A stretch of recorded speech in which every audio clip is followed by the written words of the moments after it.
What is up, everybody? This is Dave Mellon with Valor Fire Training. I am joined by Todd Edwards. What is up, dude? Good. Hey, what's going on, brother? Just excited. Hopefully we'll get this information out about a what I think is going to be one of the most exciting training events of the next year of 2022. Yeah, well, and don't forget, we're going to be the first fire training of 2022. Yes, we are going to be the first, so that's kind of cool too to be able to do that. And I think the information we're trying to get out today, it's already up. It's been posted on social media, and I think it's going to be unique. And some of the things that obviously me and you have been discussing over the last couple months, this is not something we just threw together, obviously. And that I think what's going to make it interesting is the people we're bringing up with us too. It's not just definitely just not us. It's pretty good host of people coming in. And I think the thing that me and David have been talking about for everybody's watching and listening is going to be that we're going to make it realistic. It's realistic fire training. It's not just your canned programs. It's not your parking lot drills. And I think that's always one of those things that we both believe in what absolutely. Valor does and what Fire Life Training, my group, does. And I think us coming together and kind of joining forces, for a lack of a better term, is going to make for some very unique scenarios when we get to that day of the training. Yeah, so let's dive right into it. So we are putting on the Burning Oz Fire Conference. This is going to be held in the Kansas City area. It's actually going to be just outside of Lawrence, Kansas, which is probably 20, 30 minutes away from the Kansas City Metro. And when we started talking about this, my big thing to you was I want to bring in a lot of different aspects of the fire service into the Kansas City Metro, right? Right. And it started out as a conversation of like, man, someday I want to do a conference, and I'd love to bring in a bunch of people and have a lot of different instructors from a lot of different backgrounds. And you were like, well, why don't we just do it? And I'm like, yeah, why don't we just do it? And then let's just throw this thing together. Yeah, like whatever. And then I got off the phone, and my wife was like, did you just like inadvertently start a fire conference? And I'm like, I think we did. But I mean, the whole thing with the Burning Oz, which the name you guys came up with, which was awesome. I mean, we were toying around with a bunch of different names, and I'm like, what about this? And you're like, that sucks. Don't do that. And I'm like, well, what about this? And you're like, that's stupid. And then you came up with Burning Oz, and I think it's great. But why don't you touch on kind of your vision for what you guys were putting together? Because you guys have done this a lot. I mean, Fire Life Training has a knack for putting together these really, really cool micro conferences. So talk about kind of the whole gist of why we're doing it. I mean, I know we touched on the realism, but touch on the format and how we're doing it. I think the biggest thing that we kind of found is a need in the American Fire Service, and there are so many incredible smaller conferences out there. Along with the larger events, the FDIC is an incredible learning experience, and the experience itself being there is just awesome. The other side of that, though, is not everybody has either the financing or the ability, the time to attend a week-long conference. And so when we started kind of getting into these micro or however everybody wants to call it, conferences, we were just going into kind of a region, working directly with a support fire department, and found that there was a really strong need for great training at, obviously affordable pricing, where a 21-year-old kid can afford to go to that kind of conference and get to meet people that are, to me, and I'm always in awe of the legends that I get to hang out with sometimes and sit in these classrooms and listen to and watch. And this one's no different. I'm excited that we have really one of the best speakers I've ever had the opportunity to be around, and that's Chief Clyde Gordon out of Houston Fire Department. He's going to be speaking. What makes Clyde unique is unless he told you he was a chief officer, you wouldn't know he was a chief officer because of the way he approaches the fire ground, the way he approaches his training. And he's going to be there. And when I contacted him, he immediately said yes. And then I gave him his options about what he wanted to do. And he said, I'll just be there the whole time. I thought he may come in and speak and have to go home, but he's excited about being part of the hands-on cadre as well. So he's going to speak one day, and then he's just going to be out there with all of us.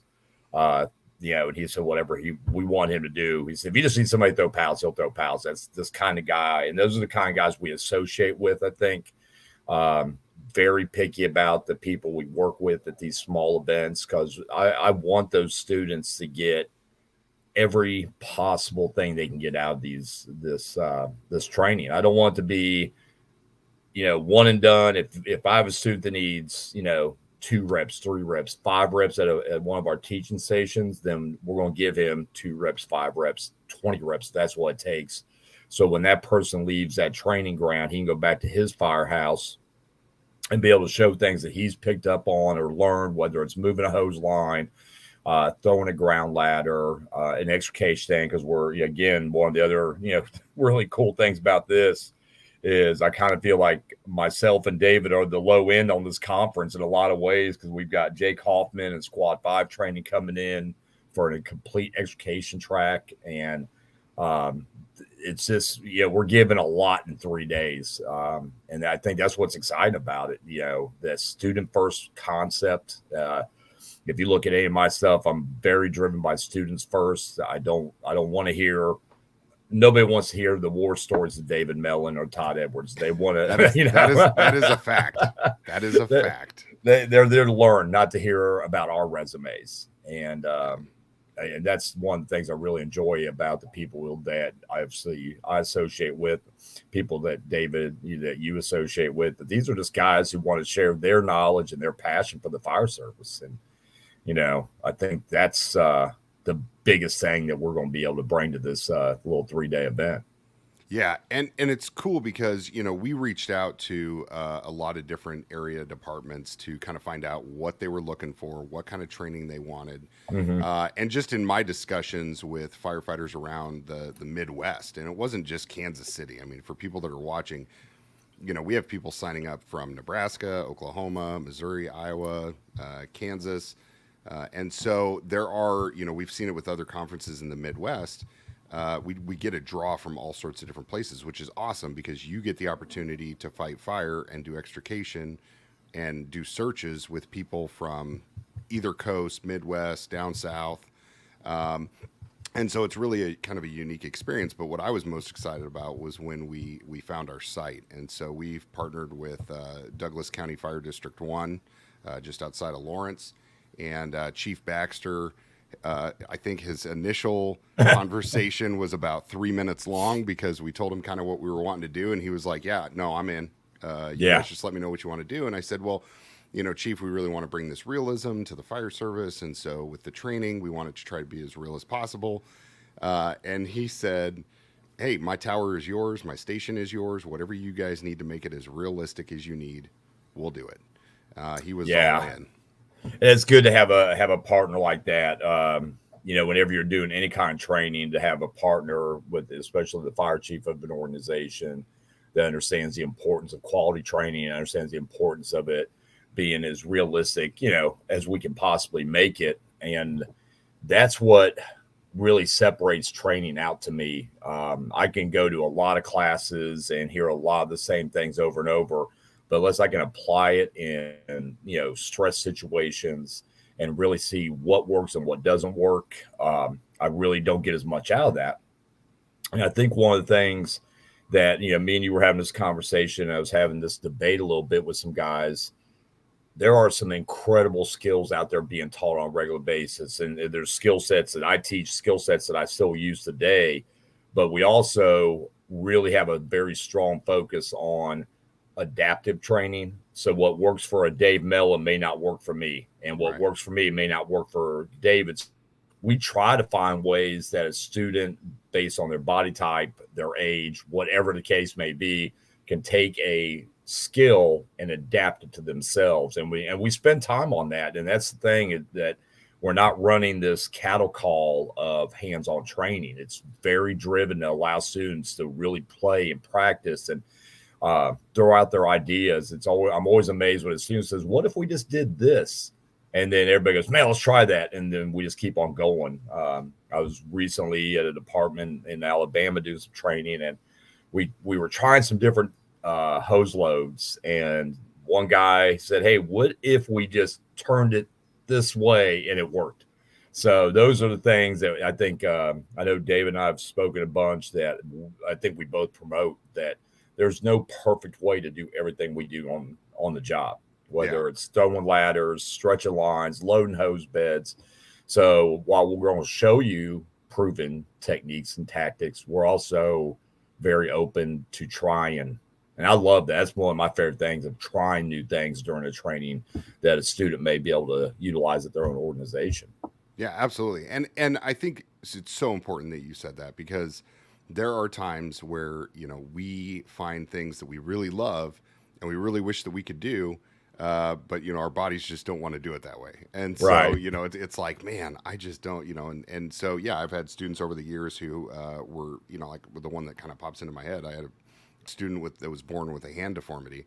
And so for him to be able to hold the axe or hold the Halligan or hold whatever he needed to hold, it was a little bit more difficult for him. And so, when we were teaching certain maneuvers, he's like, okay, well, I know how to do it this way, because this is the only way I know how to hold the Halligan and keep it stable. And so, it didn't negatively affect anything. He could still do his job. We just had to adjust our teaching style to meet his ability, and so, Yeah. yeah, I think it's great. And so with the tracks that we're doing, you brought up Squad 5, so they're going to be coming in. Jake Hoffman and his crew, they're going to be doing the extrication track, which is going to be at a junkyard. And then we have the engine track, which is going to be you guys. So who's doing the engine track? What's it going to be all about? Yeah, so I'll be the lead on the engine track. One of my instructors, Kevin McCart, out of Missouri, he's going to be part of that cadre. We're going to cover a lot of obviously hose loads, deployments, stretching the line. Not just, we get so focused about hose line movement that we forget that we got to get it from the truck to the door. And then different techniques of how we're going to get hose, on a first floor fire, second floor fire, third floor fire, from coupling drops, rope stretches, hook stretches. Making the push is a big thing to me. And that's where I really like students to try to adapt to different techniques. One a very good friend of mine I get to teach with is Kyle Romgis out of Texas. Oh, He does it, Kyle. Man, the stair push. I mean, he makes that look so easy. And I've literally just taken beatings trying to do what Kyle does. So I've adapted to what works for me. And those are some things we'll really, we'll try and do different things. And that will be a whole day. I mean, we're going to spend a whole day on that. Obviously, all the tracks will be, a full day of just teaching, learning from each other, trying new things. And then the third day, we're throwing everybody into the mix. And we're going to do nothing but live fire scenarios. Guys will have to make fire ground decisions. They'll have to talk about size up. They're going to have to make stretches. They're going to have to make pushes. They're going to have to make grabs. And this is going to be an all-day event. And that, I think, is going to be somewhat unique, because like David said, you may have two guys from Nebraska, two guys from Missouri. I'm going to throw everybody together, and we're going to just throw everything in the world at you. And don't expect to have just one victim. Maybe there may be one scenario with one victim. That's going to be the easy Won't scenario. be very many. Yeah. So we're going to be doing, and you brought up kind of the schedule of the days too, but like day 2 and day 3 day 2 is going to be skills acquisition. Day 3 is going to be full day scenarios. Valor Fire Training is heading up the truck track. And when I say truck track, before all of the keyboard warriors lose their shit, just hang on a second. So we're kind of taking a different approach to the truck track.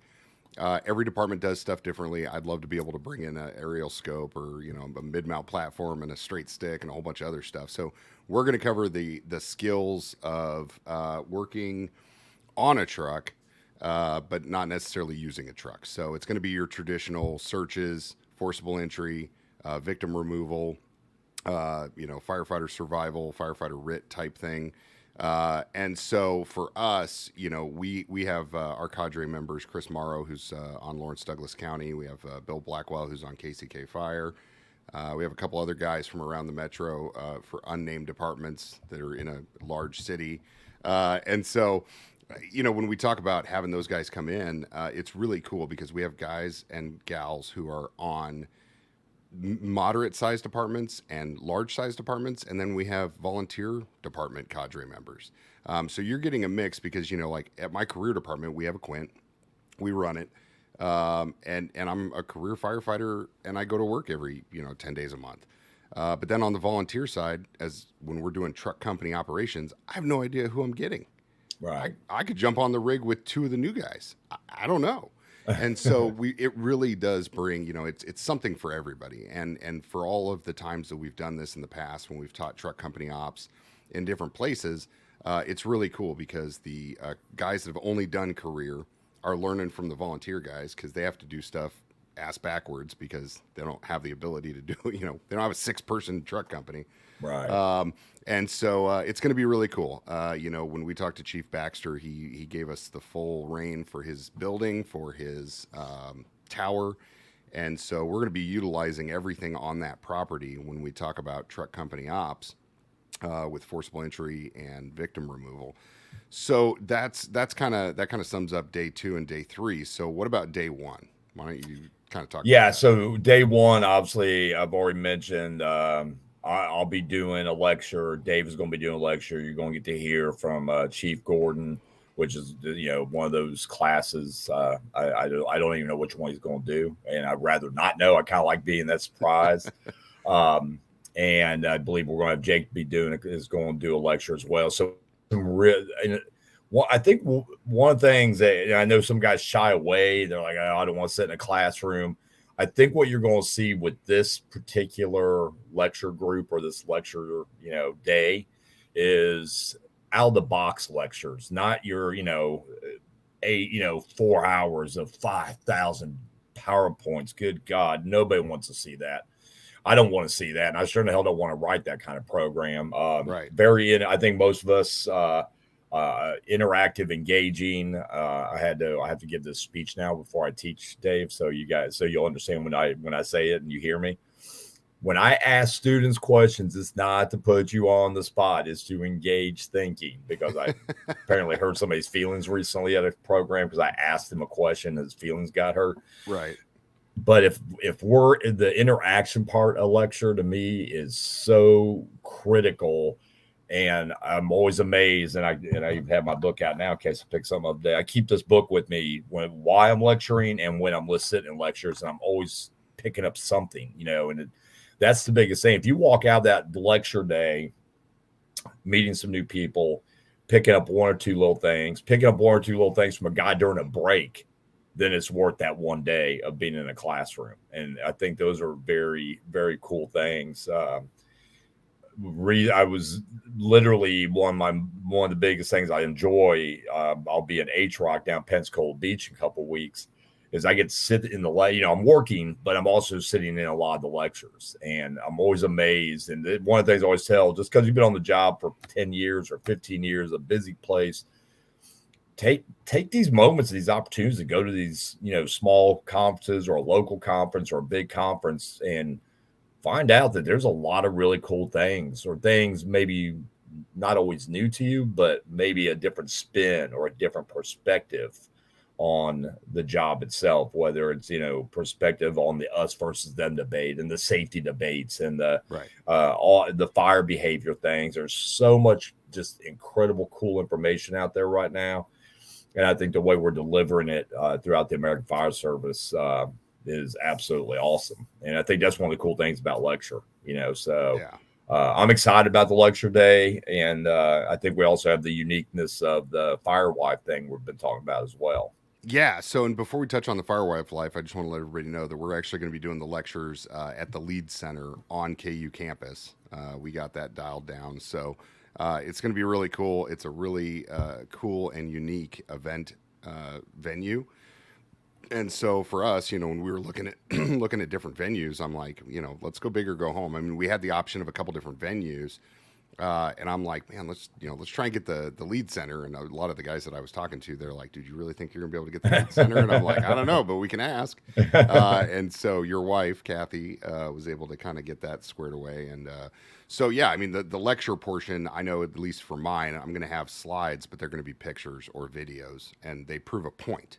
I'm not going to stand there and read line by line for the PowerPoint. None of the guys that are doing the lecturing do that. And I think, we've seen that time and time again at some of the other conferences with the people that we all love to hear from. They don't stand there and read line by line from a PowerPoint. So let's talk about the Firewife life. And before we do, I want to put a caveat on this thing. So a couple people reached out on Facebook and social media, and they're like, "Hey, I saw this Firewife life thing, but I'm the husband of a firefighter. Can I still go?" And so I want to explain to everybody after talking to Kathy about it. The Firewife Life program is because Kathy is a Firewife Life. It's her program. She kind of and you are in it. I mean, you're as with all good marriages, you're like the back seat, right? Very back seat. Like I'm in the trunk of this. So, but it was designed with a couple Firewife lives or Firewifes, rather, and so that is why the name is what it is. It is actually a program designed for spouses. It doesn't matter if you're the husband of a firefighter, if you're the wife of a firefighter.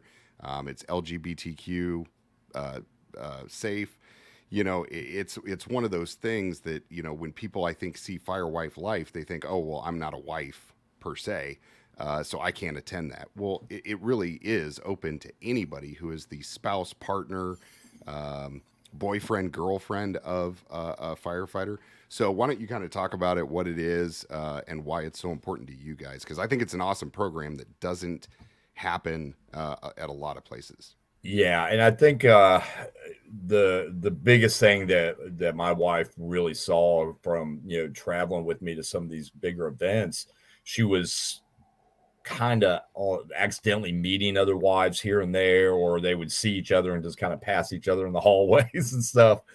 And she started striking up these conversations, and it's so unique of the group that they, this kind of little core group they formed. Everything from a couple that live here in the metro Atlanta area that have been married for 6 seconds to me and Kathy being married for over 30 years, couples with kids, couples without kids, the challenges with kids, the challenges with having 4 dogs and a goldfish.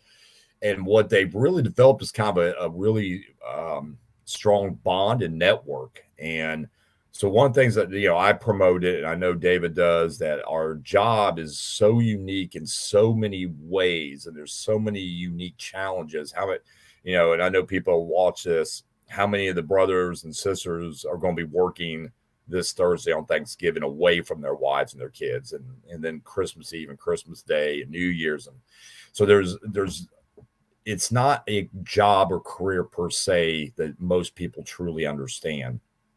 And I kind of always term our career as more of a lifestyle than just a 30-year career, because it's not just you working as the spouse or the husband or the wife or whatever, going to the firehouse every third day. It has such an effect on our families that it's one of those, I think it's finally being kind of, talked about more. But the challenges that my wife and my kids faced over the course of my up and down career, Yeah.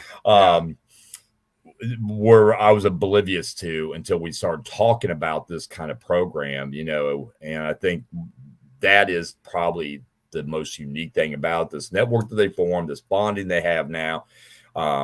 There was constant phone calls and messages and tries and what about this and what about that. And it really gives people, families an outlet to learn more about what we really do. We're going to encourage families to come out to the training grounds. I think it's really cool for a wife to actually see what their husband does. We got 3,000 ideas, obviously, that we're working through. But I think that's really how it came about. It started off kind of two wives sitting in a bar having champagne one day at a conference. Yeah. And then it turned into 5 women having champagne in a hotel suite.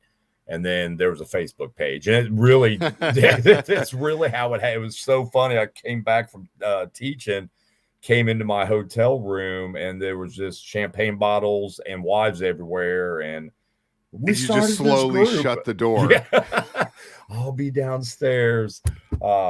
So it's fun to watch how they've taken this thing and made it a network and support system for families at the same time.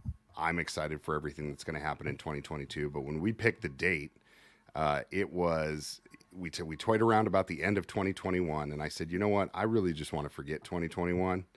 And I said, why don't we start fresh in 2022? And you said, well, why don't we just pick this date? And I said, sure. And then when we started looking online, it was like, damn, Todd, I think we're going to be the first fire conference in the country in 2022. And so, not that means anything, because you still have to have the content and everything to back it up. But I think it's going to be a fun way to start off 2022. And I think it's with the cadre that we have with Fire Life training, with Clyde, with Valor Fire training, with Squad 5.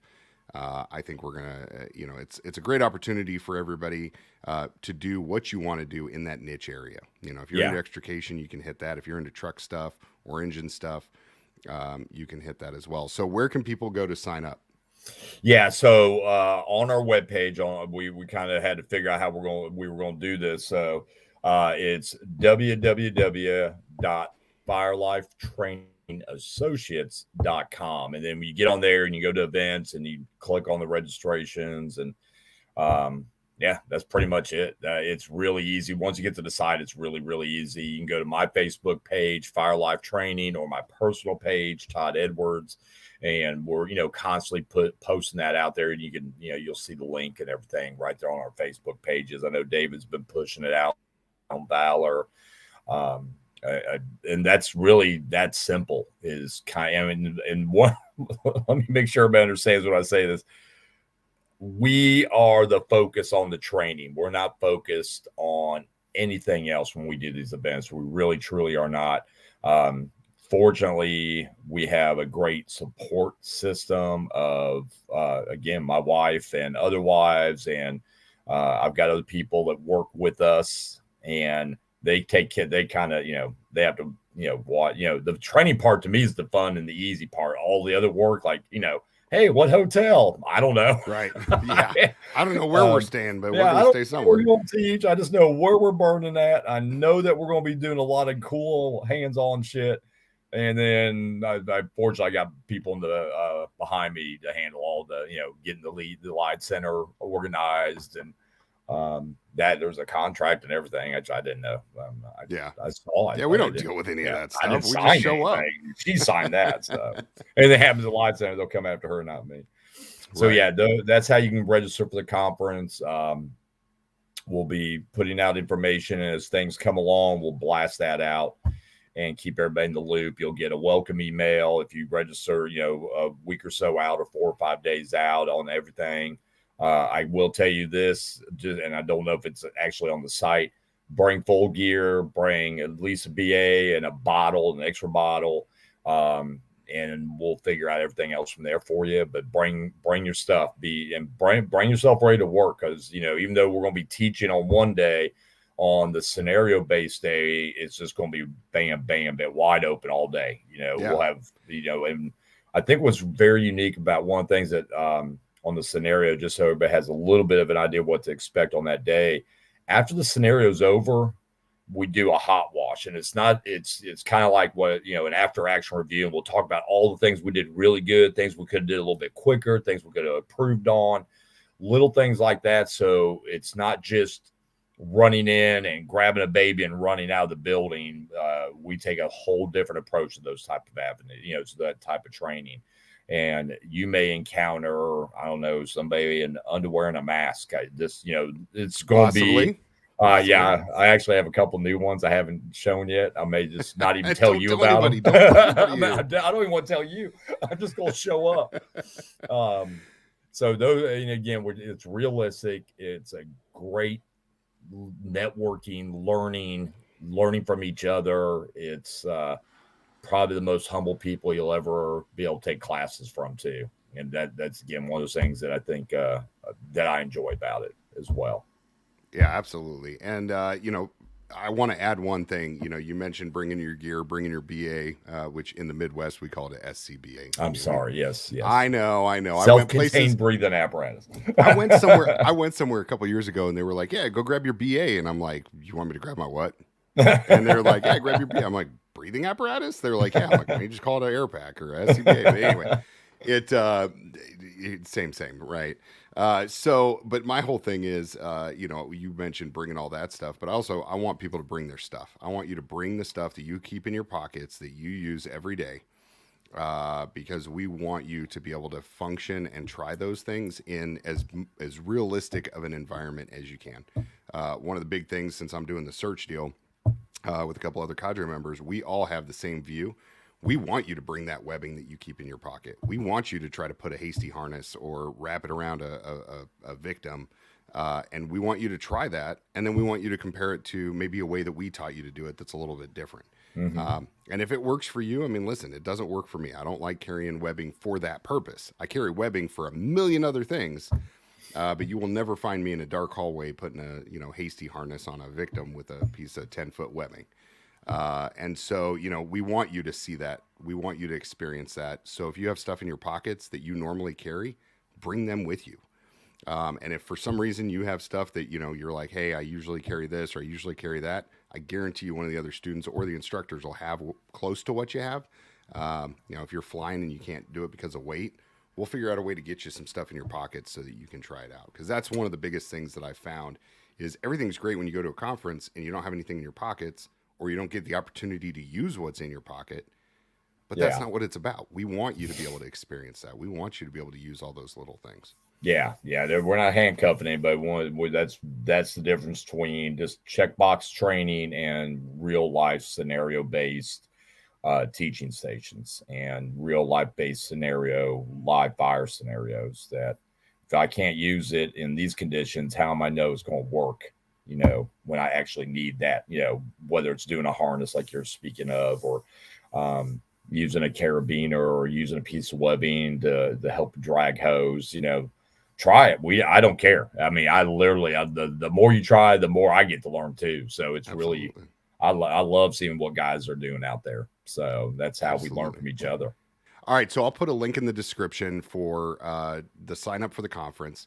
This is going to be January 4th, 5th, and 6th in 2022. It's going to be held in Lawrence, Kansas, just outside. And people can stay either in Kansas City or in Lawrence. If you stay in Lawrence, it's about a 10-minute drive. If you stay in Kansas City, it's about a 25-minute drive. So we'll put some links in our description for the conference, and as well as some of the other stuff that's going on while we're out there. So I'm looking forward to seeing everybody. Todd, I can't thank you enough for helping, to facilitate this whole thing. I mean, when you brought it up, man, I got to be 100% honest with you. You brought it up and I was just like, dude, this guy's out of his mind. Like, there's no way that we could throw this together that quick. Like, this takes a ton of planning. And it was just like every week you're like, hey, I did this. Like, we've already done this. And I was just like, wow, that's holy crap. So you guys definitely have an amazing system down. And I think it's going to bring something to the Kansas City Metro that we don't get the opportunity for very often. And even in the Midwest, I would say that there are some limited opportunities. There's like 3 or 4 things a year in the Midwest, but it's not like some of the other places where it's like every month you're getting it in the South or on the East Coast or on the West Coast or in the Pacific Northwest. So it'll be really fun. I'm looking forward to it. Yeah, I am too. And for the guys that may listen to this, our end goal here is to be able to do this every year and establish relationships. We have a hotel relationship. We have the Lied Center relationship, building. We're going to be building more relationships with some of the local venues. I'm sure, and David's working on that with some of the vendors. And it's going to be this year, but it's the one thing I can promise you, it's never going to be a 1,000-person conference. I want the reps. I want guys to be able to come in and just rep until they drop if they want to. I don't want ever to have a cattle call training conference or 3-day event or whatever you want to call it. I mean, like the word conference, it's 3 days of just, all out real firefighter training is really what it is. Yeah, absolutely. All right. Well, we'll see you guys in January for everybody that signs up. Until then, take care, be safe, and we'll talk to you soon. Thanks, David. Thanks, Todd. Talk to you soon. All right, bro. And